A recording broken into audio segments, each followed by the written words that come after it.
जय झूलेलाल। अॼु पाण सभई पुत्रदा एकादशी ग्यारस जी कथा ॿुधंदासीं। हर हमेशा वांगुर हिन ग्यारस जी कथा शुरू करण खां पहिरीं पाण गणेश गणपति महाराज जो ध्यानु धरंदासीं त उहो हिन कथा में अची राज़ी थिए ऐं पंहिंजी हीअ कथा पाण सभिनि जी हीअ कथा सफली थिए। बोलो गणपति महाराज की जय। वक्रतुंड महाकाय सूर्यकोटि समप्रभ निर्विघ्नं कुरु मे देव सर्वकार्येषु सर्वदा।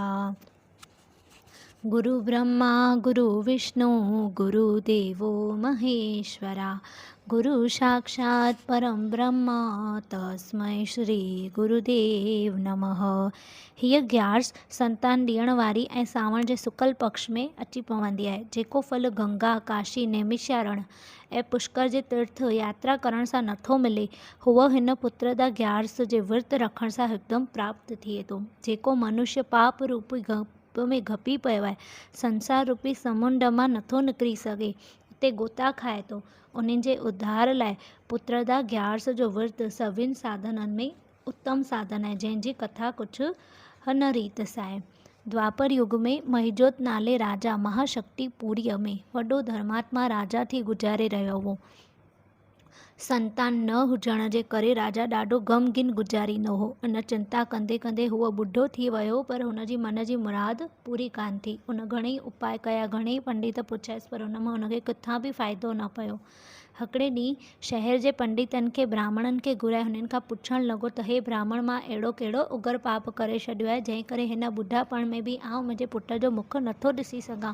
शायदि मूंखां पूरे बल में मन गए जन्म में कोई अहिड़ा खोटा कर्म थी विया आहिनि जंहिंजे करे मूंखे ॾाढो बदिलो मिले थो।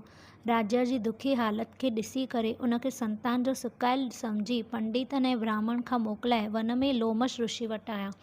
लोमश ऋषि हुननि खे घणो आदर सत्कार करे हुननि जो हाल हवाल वरितो। ब्राह्मण नम्रता सां हथ ॿधी वेनती करणु लॻा त हे महाराज महात्मा, हमेशह तव्हां त उपकारी थींदा आहियो, तव्हांजो जनम त ख़ासि करे लोकनि जे उपकार लाइ अर्थ थियो आहे।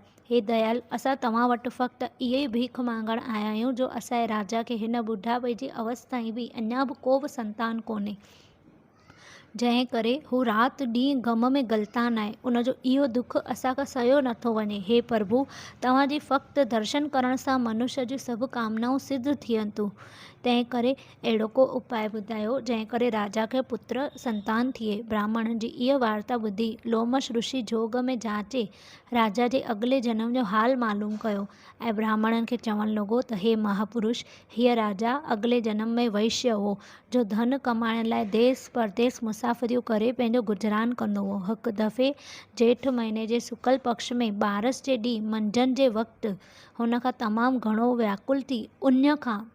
घणो व्याकुल थी हिकिड़े सुंदर तलाउ जे कंधीअ ते पहुतो। उन वक़्तु हिकिड़ी व्याकुल गऊ जंहिं ताजो विहम कयो हो, सा पंहिंजे बचिड़े खे पाण सां वठी उन खां व्याकुल थी उन तालाब में मुंहुं विझी पाणी पीअण लॻी। हीअ राजा जो उन वक़्तु वैश्य हो, सो उन गऊ खे पाणी पीअण खां रोके पहिरें पाण पाणी पीअण लॻो। उन पाप कर्म करे राजा खे पुत्र संतान कान थियो आहे।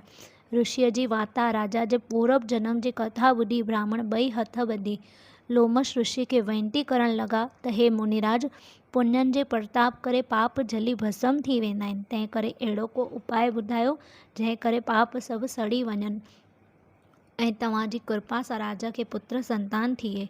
लोमश ऋषि ब्राह्मणनि जी वेनती ॿुधी चवणु लॻो त हे पांडव, सावण शुक्ल पक्ष जी ग्यारस पुत्रदा नाले सां मशहूरु आहे, जा दुध पुट ॾियण वारी आहे ऐं सभिनि कामनाउनि खे सिद्ध करण वारी फलदायक आहे। तव्हां सॼे शहर जा विद्वान पंडित ऐं ब्राह्मण देवता मिली इन पुत्रदा ग्यारस जो विर्त रखो ऐं राजा जी राणियुनि समेत बि विर्त रखनि। तव्हां सभई हिन ग्यारस जो पुण्य जो फल राजा खे निर्मित अर्पण करियो, पोइ राजा खे महासुंदर सोभ्यावान सुलक्षणो पुटु ज़रूरु पैदा थींदो। लोमश ऋषि जो इहो उपदेश ॿुधी सभई ब्राह्मण ऐं पंडित उन्हनि खे नमस्कार करे मोटी राजा वटि आया ऐं उनखे धीरज ॾेई सारो हाल करे ॿुधायऊं। जॾहिं सावण जे शुक्ल पक्ष में पुत्रदा ग्यारस आई, तॾहिं राजा समेत सभिनि शहर जे ब्राह्मणनि ऐं पंडितनि गॾिजी विर्त रखियो। राणियुनि बि इहो उपवास रखियो। ॿारस ॾींहुं सभिनि विर्त छोड़े उन उपवास जो फल राजा खे संकल्प करे ॾिनो। जंहिं करे थोड़नि ॾींहंनि खां पोइ राणी गर्भवती थी उनखे अहिड़ो महासुंदर पुत्र पैदा थियो, जंहिं करे सभु हंधि वाधायूं विराइजियूं वयूं। ख़ुशीअ जा बाजा वॼाइण लॻा। हिन लोक ऐं परलोक में सुखनि जी इच्छा करण वारनि खे हीअ फलदायक वर्त ज़रूरु रखणु घुरिजे। हिन जे महात्म ॿुधण सां केतिरा ई महापापी संसार सागर मां तरी पार पवनि था ऐं पुटनि जो सुख ऐं परलोक जी प्राप्ति थिए थी। बोलो श्री लक्ष्मी नारायण भगवान की जय। आज की आनंद की जय। गंगा मैया की जय। त हीअ ग्यारस जो फल जेके बि पुत्र संतान कोन्हे त इन ग्यारस जे विर्त रखण सां उन्हनि खे ज़रूर थी पुत्र संतान जी प्राप्ति थींदी आहे। बोलो श्री लक्ष्मी नारायण भगवान की जय। हर हमेशा वांगुरु पाण हाणे श्री लक्ष्मी नारायण भगवान जो 7 दफ़ो ध्यानु धरंदासीं। ओम नमो भगवते वासुदेवाय। हरि ओम नमो भगवते वासुदेवाय। ओम नमो भगवते वासुदेवाय। हरि ओम नमो भगवते वासुदेवाय। ओम नमो भगवते वासुदेवाय। हरि ओम नमो भगवते वासुदेवाय। ओम नमो भगवते वासुदेवाय। बोलो सद्गुरुदेव भगवान की जय। आज के आनंद की जय। गंगा मैया की जय। सच्ची देवी माता तेरी सदा ही जय। जय कारा शेरा वाली दा। बोल साचे दरबार की जय। आयो लाल सभई चओ झूले लाल बेड़ाई पार सदाई नाम में शाहूकार। ओम नमः पार्वती पतये हर हर महादेव की जय। ओम शांति शांति शांति।